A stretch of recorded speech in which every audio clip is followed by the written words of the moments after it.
We are here in the natural grassland in the Pretoria National Botanical Garden.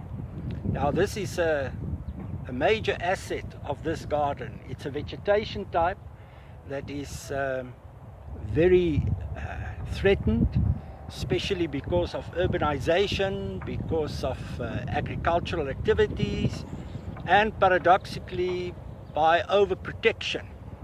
And overprotection is mainly the suppression of fire, because this vegetation type has evolved over thousands, if not millions of years with fire. Now this time of year, we are now here beginning of August, late winter. Spring is going to start shortly, and the last good rains may have passed about 6 months ago. Small wonder this vegetation is very dry at the moment. As you can see, the grass and the other plants are all dead above ground, mainly as a protection against the frost and the cold winters, also as a protection against the fires which used to happen mainly during the dry season. Now you will also notice hardly any green plants here, and most people assume that this veld is dead.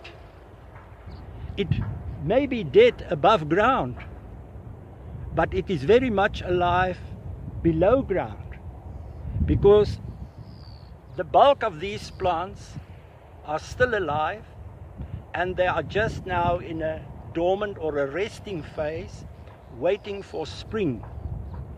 And the trigger to prepare them for resprouting in spring, or one of the triggers, is fire. Because one of the things that the grassland cannot tolerate is shade, and that includes shade by itself. So during the growing season, dead plant or plant material accumulates, and if you allow this material just to build up year after year, it creates a thick layer of dead material, which is not good for the grassland plants, because they like an open habitat with lots of sunshine. Now this time of year, you will also see lots of termite activities in this veld. This is because the termites are very important in the grassland.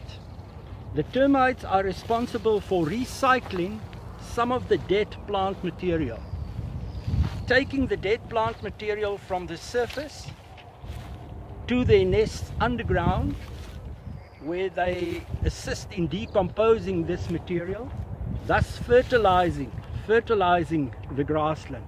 But they also work up soil from underground, building tunnels, making the soil more porous.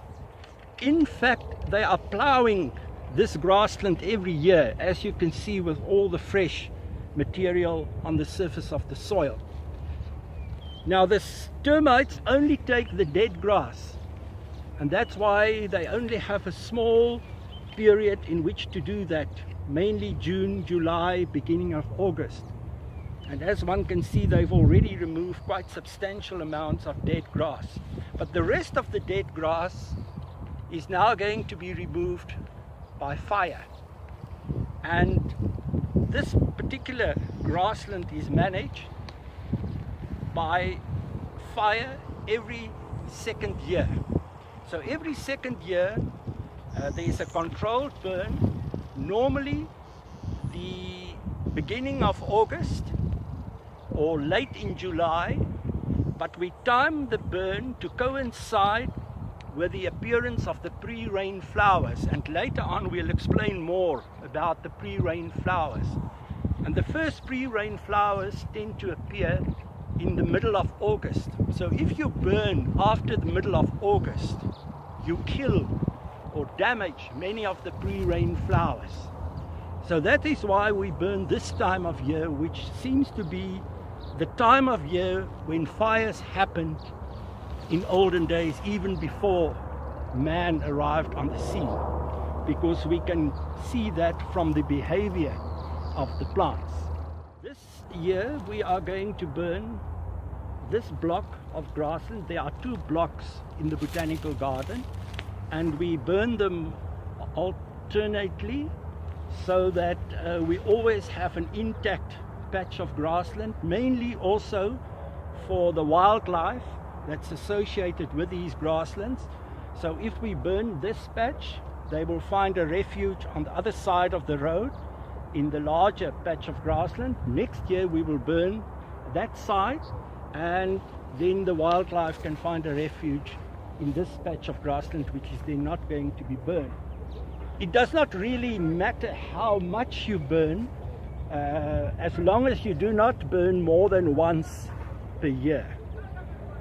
But according to the behavior of the plants, we think in this part of the grassland, every second year is a good guideline to follow.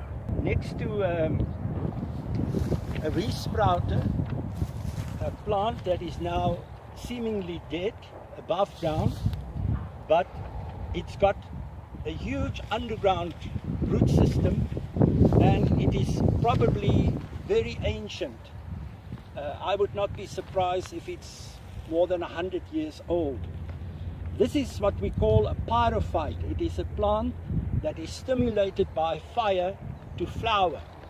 So if we burn this patch of grassland, we are going to follow some of these plants. They are called chocolate bells.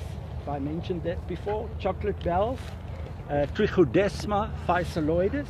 We are going to follow them after the fire to see how they respond to the fire. It is quite dramatic. And then we will also look at plants on the other side of the fire break here, without fire, and you will see the difference, because they are not going to flower, whereas this one will be stimulated to flower following the fire. We mentioned the veld being quite dead and dormant this time of year, but you do get the occasional flowering specimen. This is a succulent, an aloe, and because of the water stored in its leaves, it can flower in the middle of the dry season, and they actually get damaged quite a lot by the fires, the grassland fires.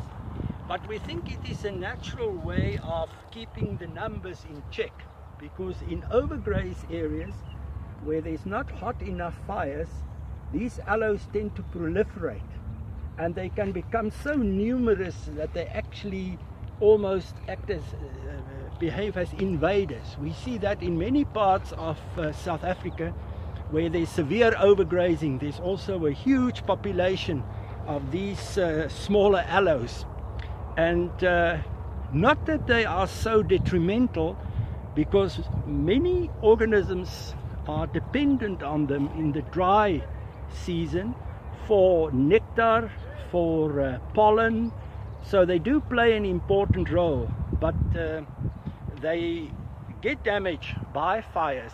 Now in this particular spot here, there seem to be relatively little dead material, so I suspect when we burn, the fire is not going to be very hot here, and it's hardly going to affect this area. And this is how the veld used to look in olden days, where you have a mosaic of bare patches and of longer grass.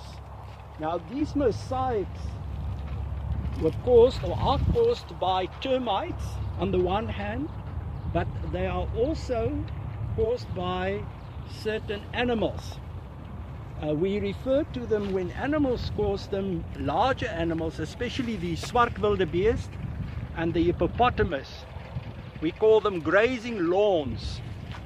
And we think it is these bare areas that provided protection for some of the larger and smaller animals in the past during veld fires. Many people are concerned about the animals burning to death, but this gives some refuge for animals to escape the fire, these grazing lawns or bare patches created by the termite.